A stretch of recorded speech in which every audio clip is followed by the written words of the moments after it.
This is Between the Lines, and we are thrilled to be joined with former coach, former AD, Hall of Famer, Herb Deromedi. How are you? I'm doing well, thank you. It's good to see you in the maroon and gold. You've been attached to this school going back, the 60s? When did you get here? 1967. How thrilled are you that you met Roy Kramer and he dragged your butt up here? That's an interesting story in itself. Roy at that time was a high school coach when I first met him. He was a coach at East Lansing High School. But there was yet another person involved, a man who coached at Ann Arbor Pioneer, Jay Steelstra, and I was the football coach at University High School in Ann Arbor.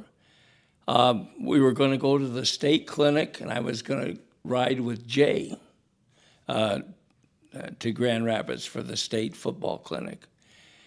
And on our way, he said, we have to pick somebody up. And who is it? Well, it's coach at East Lansing High School. And it was Roy Kramer. And we were going to be, all three of us were going to be in the car.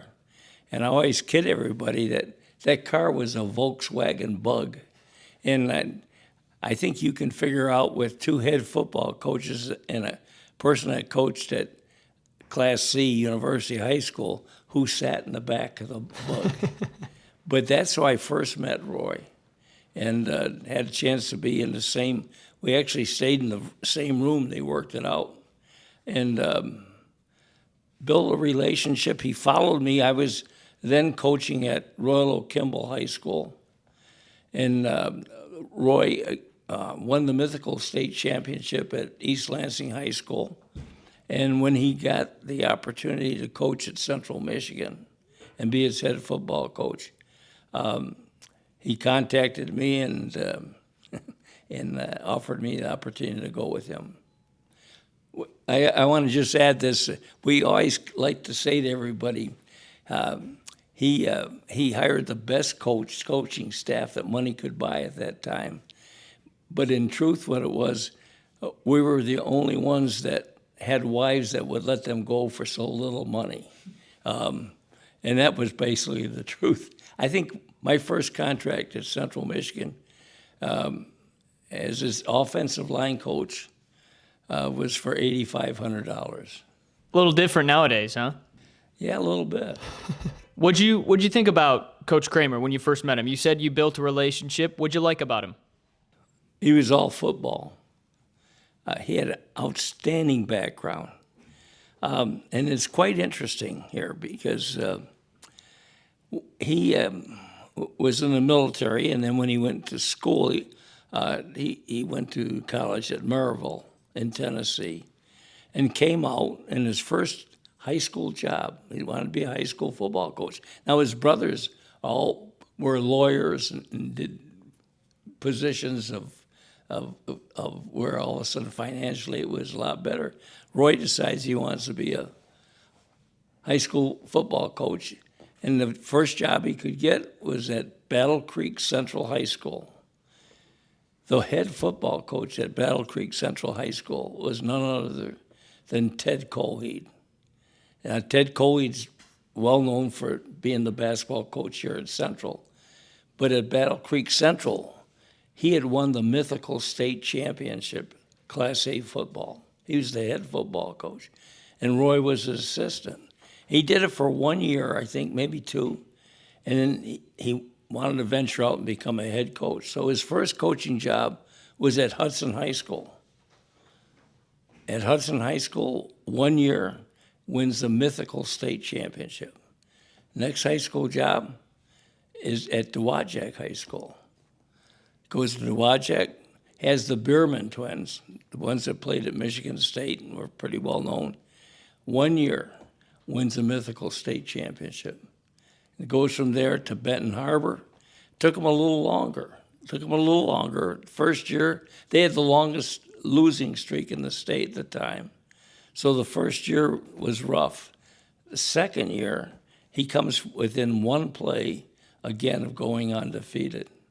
So from there, he got the East Lansing job, and at East Lansing with Craig Teft and Gene Gillen, these are two players that played at Central Michigan. he wins again the mythical state championship, because they didn't have the state playoffs then. And that's when, at that point, Ted Coheed was at Central. He was instrumental in bringing him up as being the football coach. You guys together in Division II, you said offensive line coach. You eventually become the defensive coordinator under Coach Kramer. You guys win a national championship, and then you move to D1. Tell us about just helping build Central Michigan under his tenure and tutelage, and also moving from Division II to Division I and doing it in the best possible way by winning a national championship. It was incredible because when Roy became the head football coach, Central Michigan really played a lot of NAIA opponents. We were in a conference, Illinois Interstate Athletic Conference. We didn't have a full complement of scholarships. I mean, I think we had scholarships, but I think total amount was 8. And it would almost be like NIL today. You would divide those 8 scholarships up, and let's say you as a running back, you got tuition and fees. And Coach Leister here, he might have been a tight end. Well, for him, he might get his room. Another person would get board. I mean, you took 8 scholarships and you built an entire team with athletic money using only 8 scholarships. The next thing he was able to do, and this is where he was fantastic, he is totally the one individual instrumental in getting Central Michigan University in the Mid-American Conference. When he first brought up to the people here in Central Michigan, I know there's somebody will give me a call and say, you shouldn't have said that. But he said, the Mid-American Conference is looking to expand, because at that point in time, it had only Western Michigan representing Michigan. The rest of the schools were in Ohio, and there wasn't even a school in Illinois. So what happened, he visited the different, Roy alone, visited the different athletic directors at Ohio University, Bowling Green University, Miami University, and sold them on the fact that you're looking to expand, you should take Central Michigan. And the point that, for example, the athletic director at Western Michigan, he says, well, you know, if I take you, I would have to take Eastern Michigan. And Roy's comment to that was, well, just take us first. And that was his way of thought. We had people that said, you can't, you shouldn't be playing Toledo and Miami and those people on it. They just put them on a pedestal. And Roy, he just knew that we had to move forward. And the other part that he did, which was really a big change at that time, to be different, we recruited only state of Michigan football players. Everybody on our team was from the state. And what that enabled you to do, the high school coaches knew that Central Michigan was interested in Michigan football players. And we actually got a really good look from those head coaches of having some of their best athletes go and look at Central Michigan, simply because they wanted to be part of that, mystique of a Michigan college football team. And that's what we did. That football team that won the national championship, 100% Central Michigan football players. 50-year anniversary of that national championship was last year. You were part of the homecoming parade as the grand marshal, and that team comes back. And I mean, I can only imagine the memories that had to be flooding back. What was that like to celebrate that, and just when you think about that season now today? Well, let me give you, of course, we had that big parade, and I was on a float with Wes Gamble. Wes Gamble was our offensive center on that championship team from Albion High School. And as we're riding that parade, and him having his memories of what Central Michigan was 50 years ago. And I said, welcome to small town, USA. And his comment was, because all the people that were there and the excitement that was there, he says, Coach, Mount Pleasant is no longer a small town. And he was really sincere about that. And that's what happened. When we won that championship, there were so many beautiful things that took place. One that I remember, of course, that you would win that championship about 2 weeks before Christmas. And I would go back to my hometown where I went to high school and had to get my Christmas shopping in, and it was too late. And I'm walking down the streets of Woodward Avenue up near Birmingham, Michigan. And the only jacket I owned at that point in time, we weren't paid exactly, was the Central Michigan Football. People would stop me on the street and talk about that game, because knowing what they saw and what they remember. And when you think about it, yes, we got to the championship. The key was our first game was against Boise State. Boise State turns out to be a pretty good Division I football team, and they had been in the national finals the year before, and we beat them.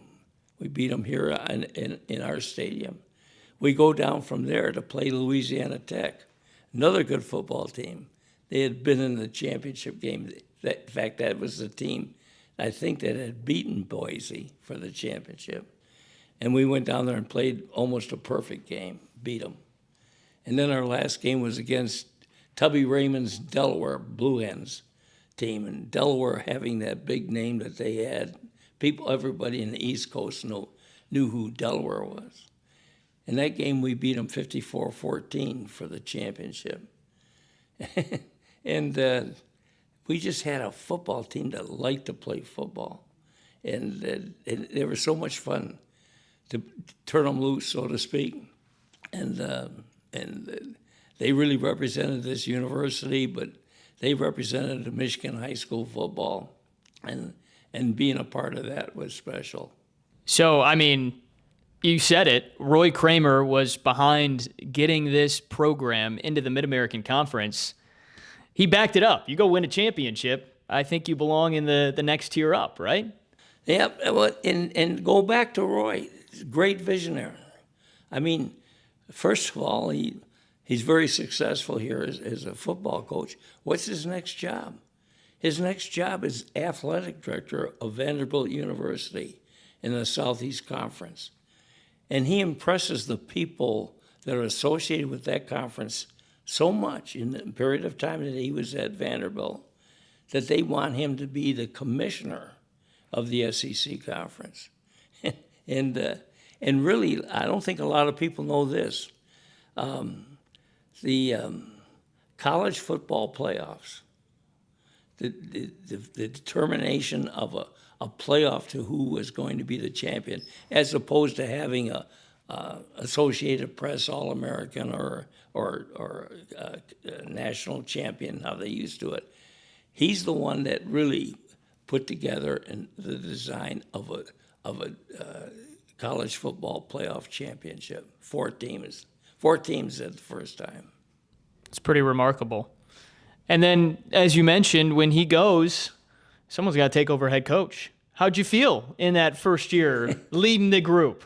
I remember I called every player up, and I said, the good news is that we still are going to have a football season.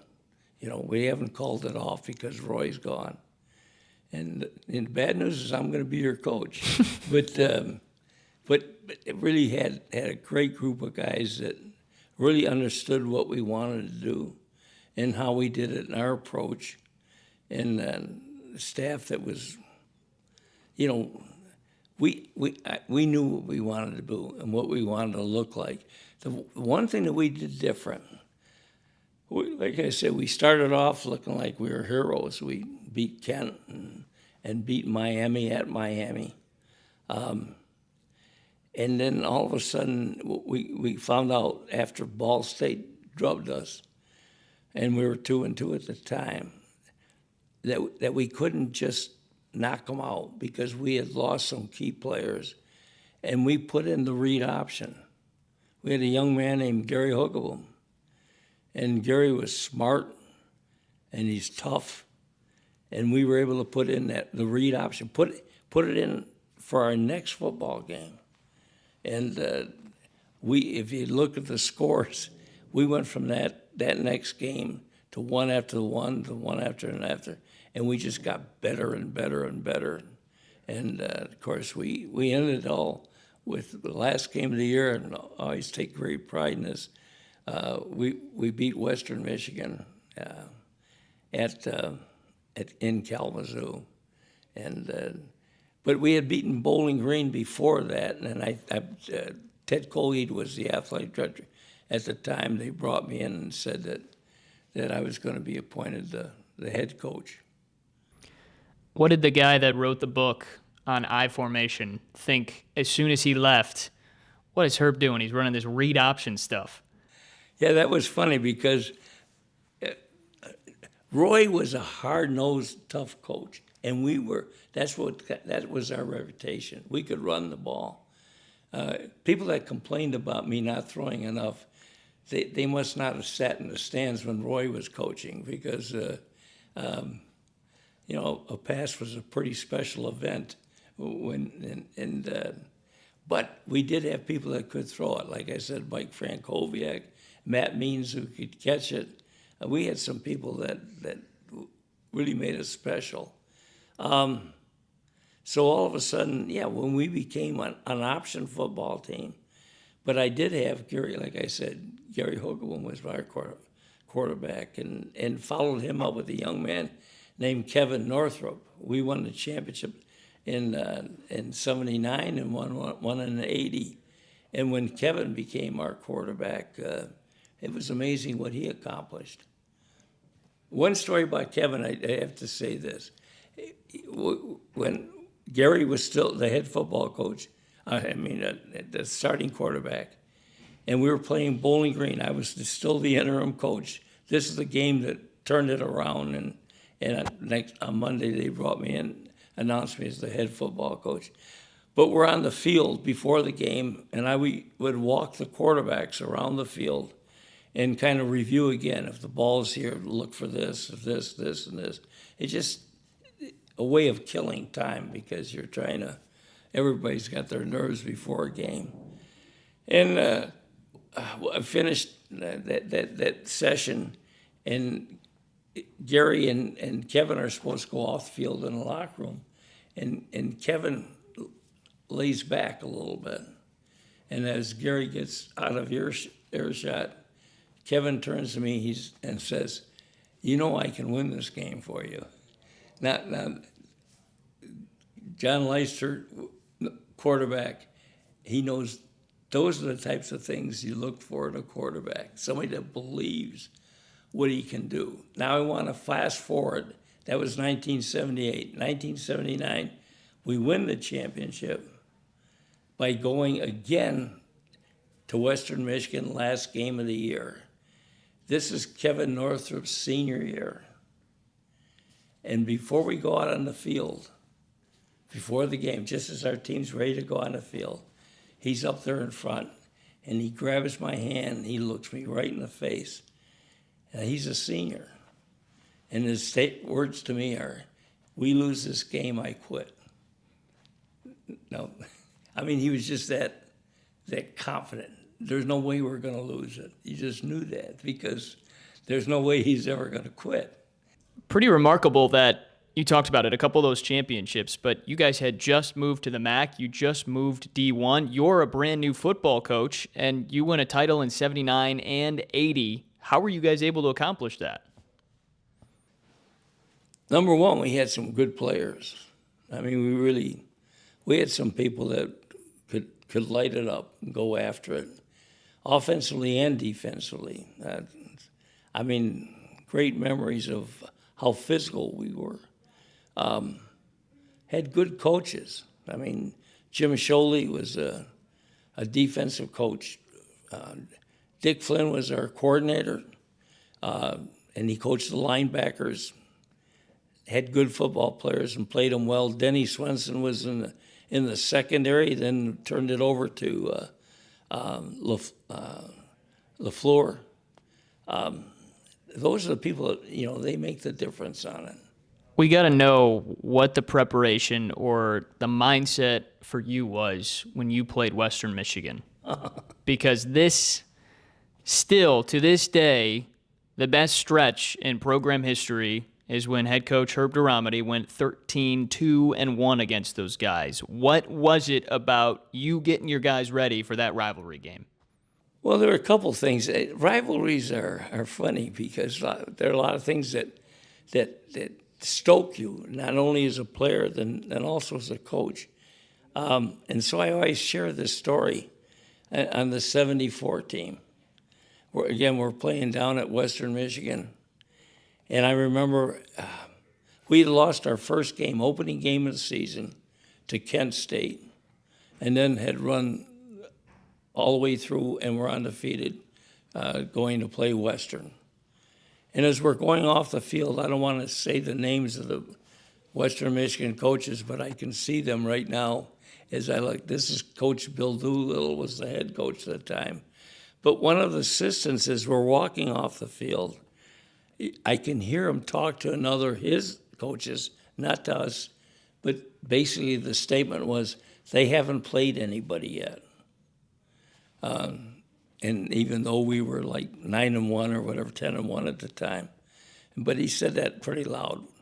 We were ahead 24-0 at the end of the first quarter, and I remember at the end of the game, we're running on the field, wanted to shake hands with it, and I grabbed him by his shoulder, and I said, "Hey, Roy, I want to go up to that guy, and I want to tell him," and we still haven't played anybody yet.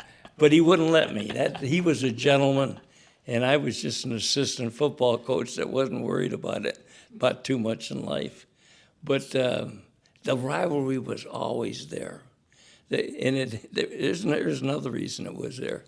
When I was an assistant, I went in there and recruited some kids that Western wanted and brought them here. And all of a sudden, we got a phone call from the commissioner's office, and they were going to take me off the field for recruiting because they thought I was illegally recruiting, going into high schools at times that you weren't supposed to go into high school. And I would probably be in a high school and wait till it was a decent time, but I would get to the high school early. And even though you didn't get a chance to see the kid right away, they knew you were there. And if they knew you were there, they knew that you must be pretty important, that he's still waiting for you. And so that was a little technique that I would use. And so they actually took me off the road for about 2 weeks. And it was ridiculous because I met with head coach at that time and years later, and I said, "Why did you turn me in?" He says, "You were beating us on too many kids, so we thought had to find a way to get you off the road, And it worked for them, but we always would go. In fact, we would go into Kalamazoo and take kids out of Kalamazoo, the city of Kalamazoo, to play for Central Michigan University. John Fossen was one of our better players, and it was always fun to do that. Does it still get you riled up and pretty intense when you see Central and Western go at it on the gridiron today? Yeah, you have to. I mean, that's a great rivalry. But Eastern's a big rivalry. That game that we won last Saturday, we all talk about Western. At Eastern, they all talk about Central. That's their big game. So you're going to get their best. It's always fun to play a team as a coach when you know you're going to get their best. You beat somebody that they didn't play good because they weren't ready. Games in which the other team is primed to go get you and you beat them, those are the ones you cherish the most. What do you think about this guy that's leading the program right now, Coach Drinkle? What do you think about him? I love this guy. He's enthusiastic. I mean, he knows football. But the other part that I really like about him, I had a chance to talk to him for about an hour when he first came in. And then during that hour, what impressed me most was he never said, I got to have this, or we don't have this, and I need this. It was all about there's good players here, and we can win with these. And they have great attitude. It's a great situation. That's the kind of guy you want. I mean, I've been around other people, being an athletic director, guys would come to your office, we don't have this. Hey, Herbie, we got to get this. I mean, you've got what you have. And if you don't have what you want, go get them. And he's like that. And I watched their practices. They're well organized. And it would be an easy program for a parent to say, I want my son playing for him. The other thing that you don't expect from, not saying it can't happen, but an outsider like him. He'd never been here at Central Michigan. There were no ties, but the history that he continues to remember. I mean, he's brought in these new helmets, and he's honored the tribe with the 3 stripes, and every helmet has either your name or Roy Kramer's name on the helmet, just to remember about what this program came from. You got the 1974 emblem on the front here for your national championship season. How cool is it that he honors the past of this program? There's no doubt. It takes a special individual to realize how important the past is. Everybody knows who the Chippewas are. And so we have a national name, national identity, and so does the tribe.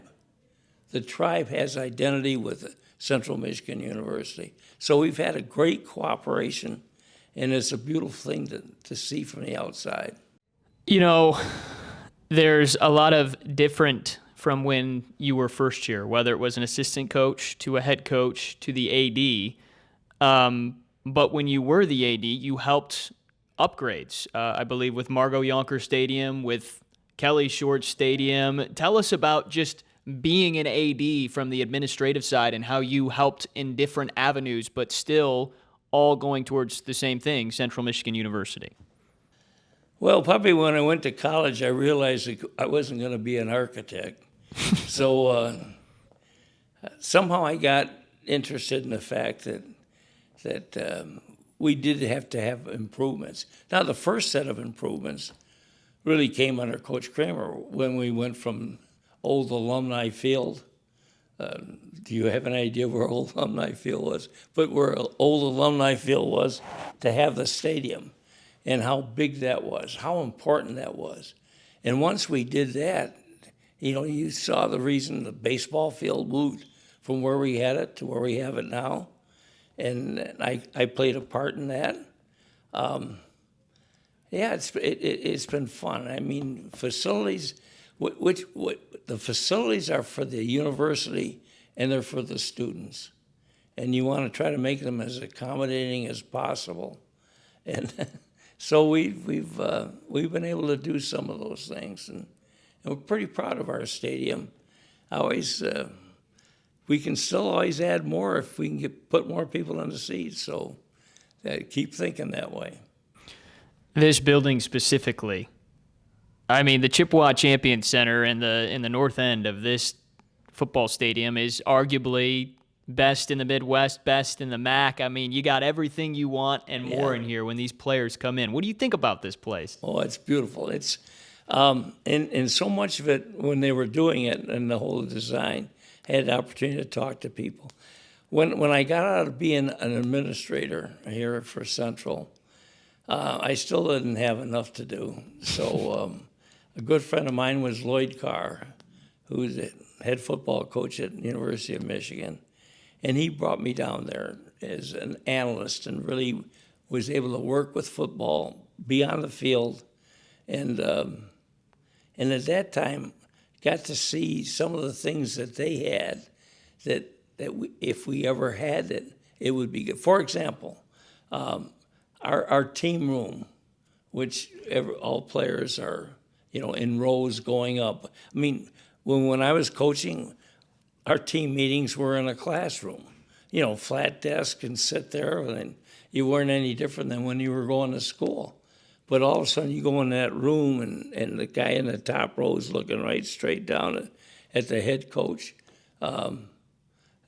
Those are things where you, as the head coach, can look at every person in that room, eyeball to eyeball, and get the kind of reaction that you want as you try to talk about your next opponent or your practice or whatever you have.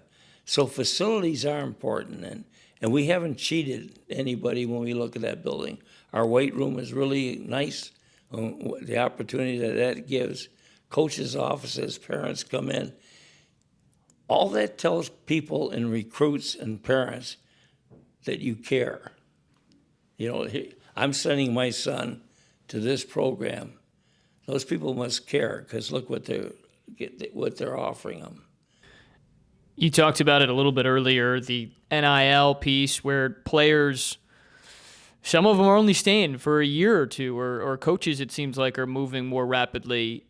You have been the complete opposite of that. You got here in '67, and you have been one of the most loyal individuals to this university, being an assistant coach to a head coach to an athletic director to still living with your wife here in Mount Pleasant and supporting this program. Why? Why the heck do you continue to support this place? In truth, what it was, this is a very interesting community, and it has a great deal of pride. And again, you can start it by watching what they did when they built the high school stadium. It was the community got behind building a stadium away from the one that they had downtown to what they have in beautiful facilities that they have there. It was you had so many good things because you end up staying because of people. Not so often just what you have. I mean, you can get by with not having all the facilities you want, but the people that you're involved with, those are the things that keep you together. And the more you reached out to alumni, you realize there are a lot of people that really cared about this university, had good experiences, and that was our job to get them so they came back and understood and worked toward that degree. And it was a great place to raise your own family, our family. And all my kids graduated from Mount Pleasant High School. And we have no complaints. We always kid a little bit about this, and you have to take this in the right. Somebody said, like you said, why didn't you leave? And or take something else, and the whole thing came right down when you get, or why didn't you have a place up north, or and that was the easy one to say. Well, they never paid you enough, so you could. So, but by and large, it really was about the people and the alumni and individuals that really cared. And that's a great part of football. Football enables you to take all kinds to represent you. They can come from inner city, and they can come from the UP, and they can come from a Class D high school, and they can come from the biggest high schools that there are in the state. But somehow together you mesh all that into one, your team. And that's such a fun thing to watch, and you really don't want to give that up. The hardest thing I ever had to do really was to all of a sudden say I couldn't coach football if I wanted to be the AD. But the reason I chose to be the AD is I just felt there were some things more that we had to get done, and I would never have been able to do that because they weren't going to allow you to be the football coach and the AD. This has been awesome. I got 2 questions left for you.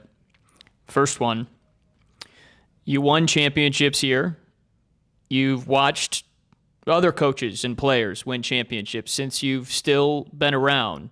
This program has 7 MAC titles, but we haven't been able to win one since 2009. There's been moments we've been close, but chasing that 8th MAC championship. And your time as a coach and watching, what does it take to go win a MAC championship? Boy, I've lost a couple of those where a play here and a play there, and all of a sudden it's another MAC championship. Well, I had, and the line is so fine.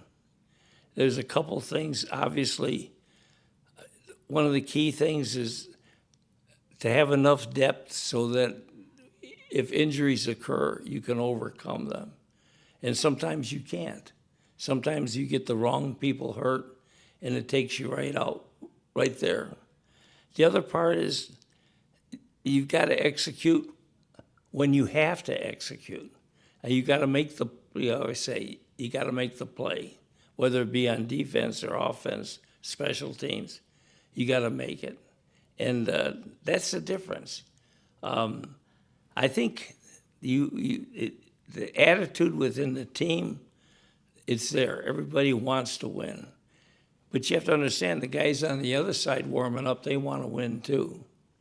How can you impose your will so that you come out on top? That's important. The ability to impose your will on the opponent and have them realize, and basically it's like Butch Cassidy and the Sundance Kid. Who are those guys?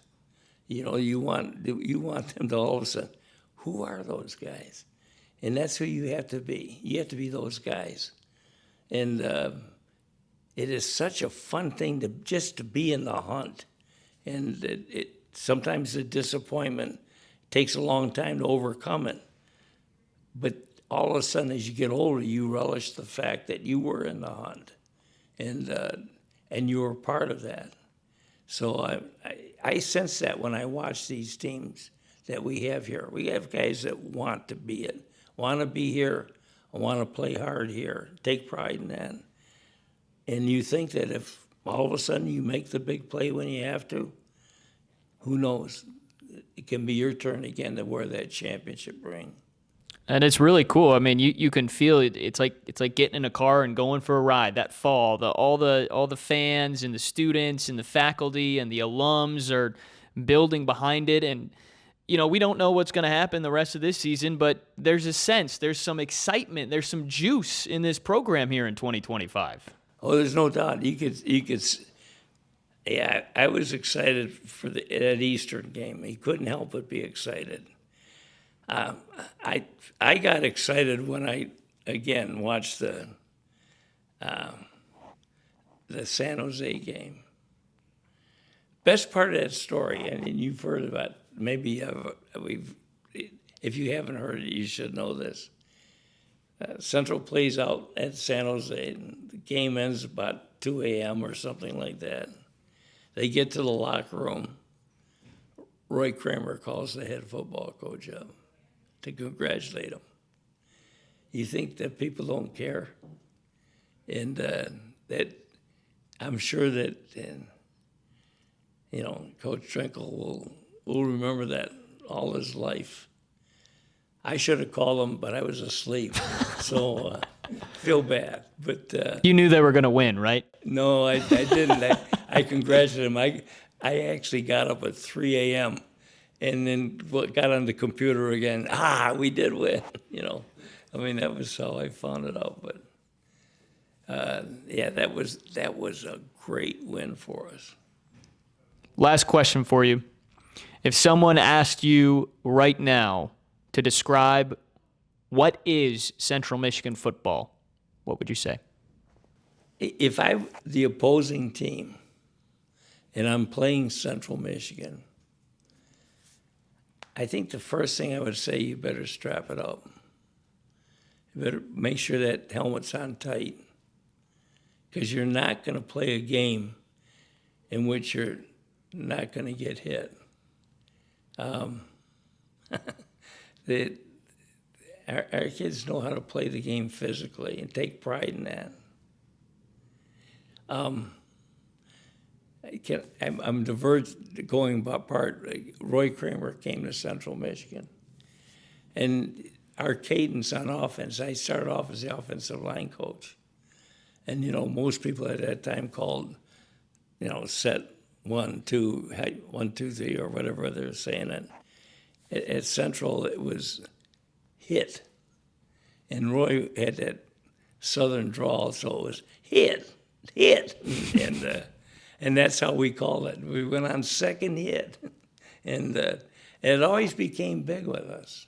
In fact, we would have in the locker room, we had the one big sign we had before you went out the door was just the word hit, and that was who we were.